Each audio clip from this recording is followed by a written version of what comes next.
Okay, cool. Nice to meet you. Yeah, nice to meet you too. How are you doing? Everything's good. Where are you coming out of? I'm in Taos, New Mexico, Oh, sort of up high in the mountains. Yeah, near Colorado. very nice. Yeah, yeah. We're just here in landlocked in the middle of the country in Kansas City. Oh, Yeah. well, yeah. I like Kansas City. It's a really cool town. I grew up on the East Coast and would drive west a lot and would always kind of spend a night or two in Kansas City on my way Okay. out there and just kind of thought, oh, this is great. It's something that people just don't expect, and there's a real arts and culture scene that's going on here that's just kind of surprising to people. So, Yeah, yeah, definitely. yeah. Well, So, great. well, yeah, it's great to meet you. And before we get into your life and your work, what I would like to know is how did you survive COVID? The last 3 years was quite a thing. How did you get through it? And how has it changed the way that you do things now? Yeah, well, I think that when COVID first happened, I was living alone and I was in a new community and recently had gone through, a relationship had ended. And so it came at a really challenging time already in my life. And I just kind of thought, all right, you have two options here. You have an option to like freak out and be really uncomfortable, or you can use this as an opportunity to really go inside and kind of find some peace with yourself and, work on meditation and work on just being comfortable in your own skin. And so that was kind of the strategy that I took. And um, that really, I think freed me up in a lot of ways. And so, a couple months into COVID, I was like, okay, well, I'm just living here. Where else could I be that would be interesting for me? And so, sold my home and packed everything into storage and just drove west and have just lived in a couple of communities out here in the West, just trying to find a new home. And so that's sort of, Yeah. COVID really shook up my life in a big way. I'm fairly confident that if it hadn't happened, I probably still would be living in Virginia, still be teaching kind of at a traditional face-to-face university. So my life looks really different as a result of it. And like I said, my goal was to kind of go inside rather than spaz out too much. And so I think kind of along the way, really, did a lot of psychological growth, found a lot of peace, found a lot of direction. So Yeah. yeah. How about you? Well, it's funny because it was such a seismic shift for all of us, mentally speaking. And I moved in January of 2020. So I'm getting Mm, settled in this community that's pretty robust. It's in Lee Summit, it's outside of Kansas City. And then mm, all of a sudden the world shuts down 2 months later. It's like mhm, it was crazy. On the one hand, it was relieving to not be in that position to sell during that time. But on the other hand, you're going into this thing with an expectation. But at the end of the day, everything got irreversibly changed because of what we went through. And it mm. was just a matter of sink or swimming. It was a monopoly on all of us. So we had to figure it out, Yeah, you yeah. know. So, Well, glad you swam. yeah, right. That's it. That was the key to it. So let's get to the essence of what you do as a professional. I'm going to put you in front of a bunch of third graders at a career day. And, Yeah. and one of the kids looks up at you and says, "Hey, what do you do for a living?" How do you answer them? Oh, well, that's really funny. I'd be like, I'm, a drug doctor, which I probably would never say to a group of third graders. I would, just tell them that I'm a doctor, but that I am a doctor that really focuses on people's feelings and people's inner world, less and not so much on their body. Obviously, that's a component of it, but I really focus on kind of the inner experience, the voices in our head that we hear, the things we say to ourselves, the way we interact with one another and find meaning in the world. So, So when you were in the third grade, what did you want to be? What was your dream growing up? I think in the third grade, I was interested in creative things. I think I wanted to, do something in the arts. Mhm. As I got a little bit older, I was really interested in social justice things. And so for a long time, I think I wanted to be involved in politics and in public policy. So that was probably my more formative career interest, I would say, as a child. So let's find out how we got here. Where were you born and raised, and what were the seeds early on that were planted for you to get into this line of work? And I mean, because you obviously give a lot to your clients. How did that happen? Yeah, so I grew up in the Shenandoah Valley of Virginia, which is kind of in the western part of the state between the Appalachians and the Allegheny Mountains. My parents had moved there in the 1970s to start a small business. And one of the reasons they were really drawn to the community was that it was one that had a real sense of community. And so when I was growing up, it was a small town, and they were very involved in the community. They were on the school board, they were ran for city council, they were involved in a lot of philanthropic organizations. And so I grew up in a household that really prioritized service and prioritized kind of making the world a better place. And so I think if I were to think about the early seeds of where that came from, obviously it's a reflection, I think, of the values that my parents really tried to instill in my sister and I when we were little. But interestingly, I did not come from what we would call a therapy family. So that was a little bit of a,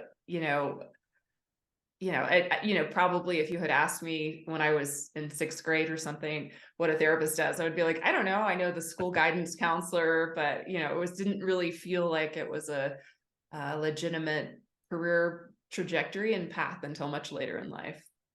I would think because of COVID, that whole idea of therapy and mental health, that door has been kind of widened quite a bit.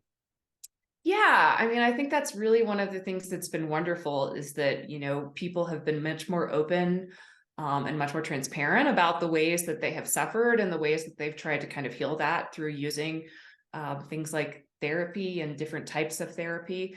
I also think that, even if it isn't traditional therapy, people are a lot more open about being in recovery communities. And about being in, spiritual communities generally. And so I think in that sense, this big crisis and this big trauma with the little t that we all went through, really has sort of opened things up. And it's also, I think, exacerbated the crisis that we're really facing. And so there's just a much greater need. And, as a group of professionals, I think we're trying to figure out creative ways that we can start to address that and really help people heal what we hold on to. Yeah. So who's been kind of a role model or a hero for you in your life? Oh gosh. Let me think for a second. I have a coworker here. Sorry, I shouldn't say coworker. I have a colleague here who his name is Leonard Picard, and he was very involved in the psychedelic movement in the 60s and 70s, and was a big name and was very much a victim of the war on drugs and was incarcerated for a significant amount of time, but was released during COVID, and from his sentence, and now has kind of gone on to do really exciting things out there in the world. And we have lunch regularly, and he's just somebody who I think for most people that would have been a really crushing experience, but he has really turned it into something that has been an opportunity for gratitude and appreciation. He's always just in this good mood and is always just really thankful for every day of freedom that he has, and to have this opportunity to have this great sort of second act as one of the elders of kind of psychedelic therapy. So he's somebody that I really, admire. I've obviously kind of taken a very different road in trying to be sort of legitimate and above ground and, involved in legal things, but his sort of spirit of kind of overcoming difficult circumstances and still having a real passion for life and the goodness of it is really moving for me.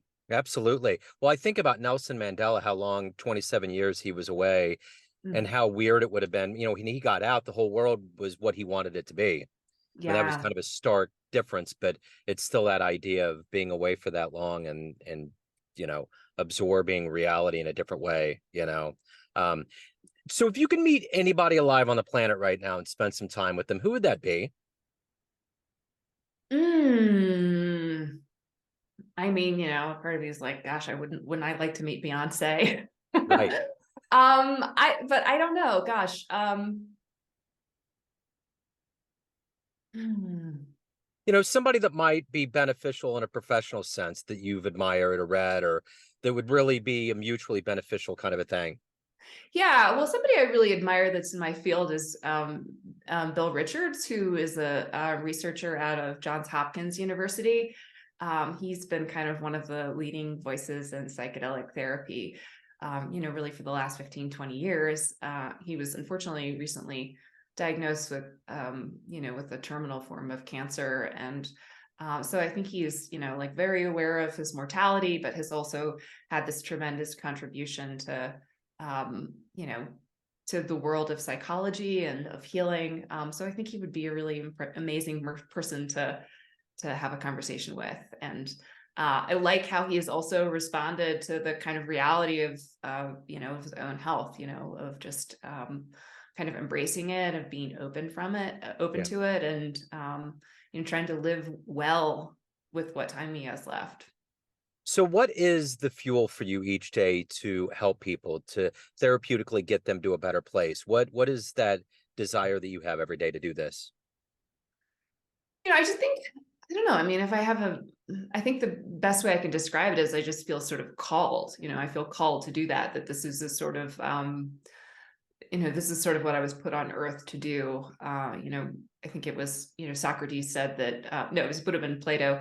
Um, Actually, no, it would have been Aristotle, that happiness is activity in accordance with our essential nature. Yeah.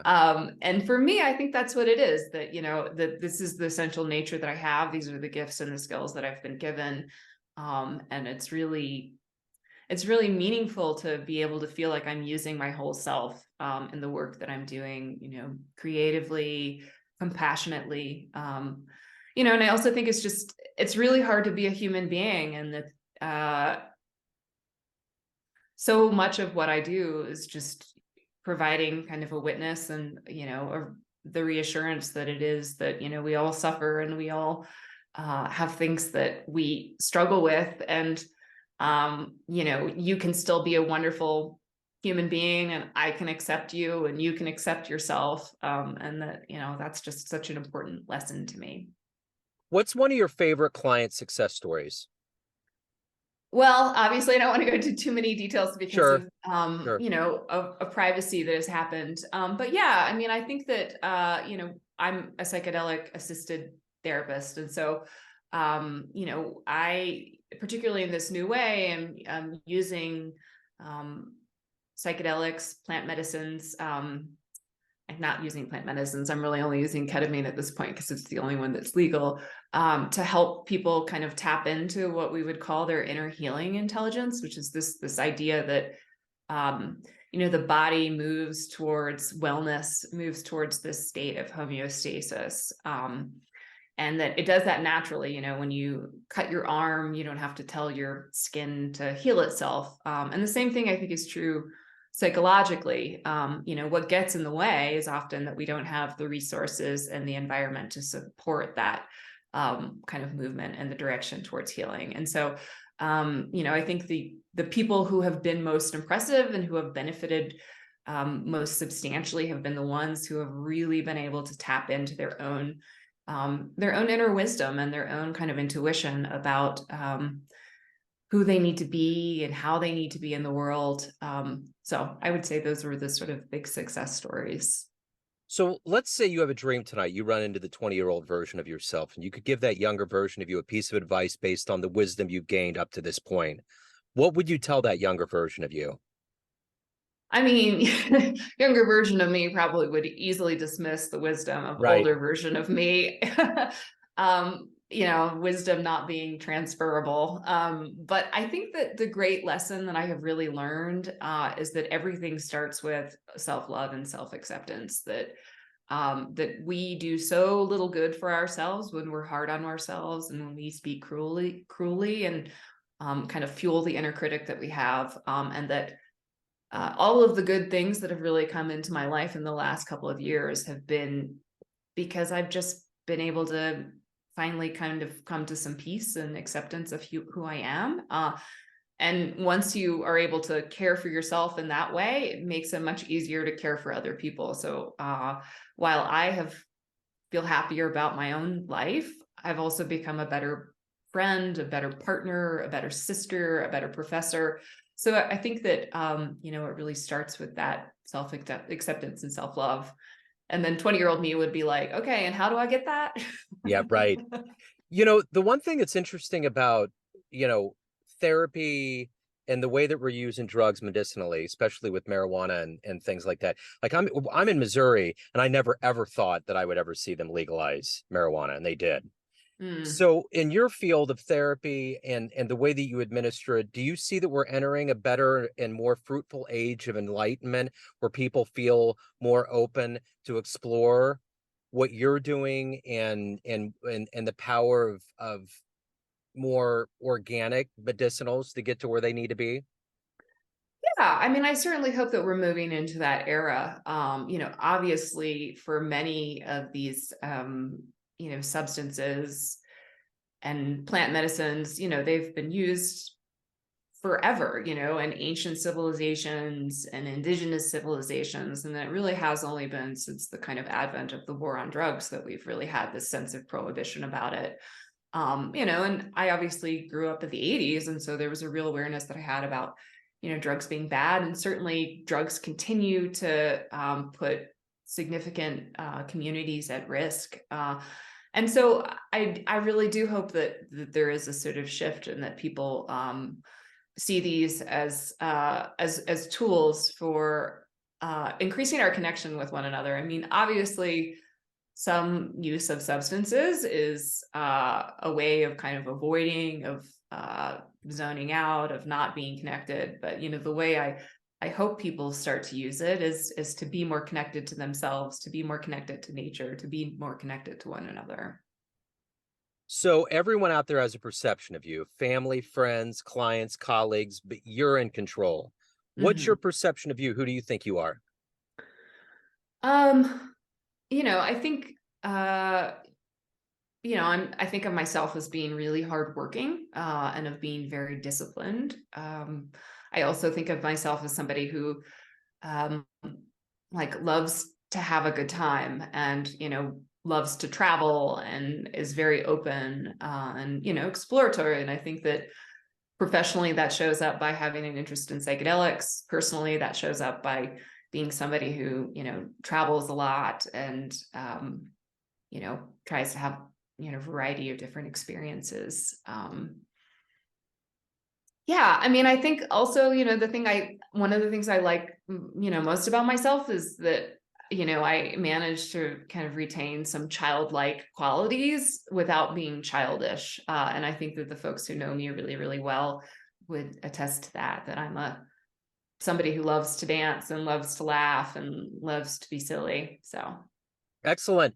And if anyone wants to hire you, learn more about you and what you're doing, it's a very kind of specialized, very interesting realm that you're in. How can they find out?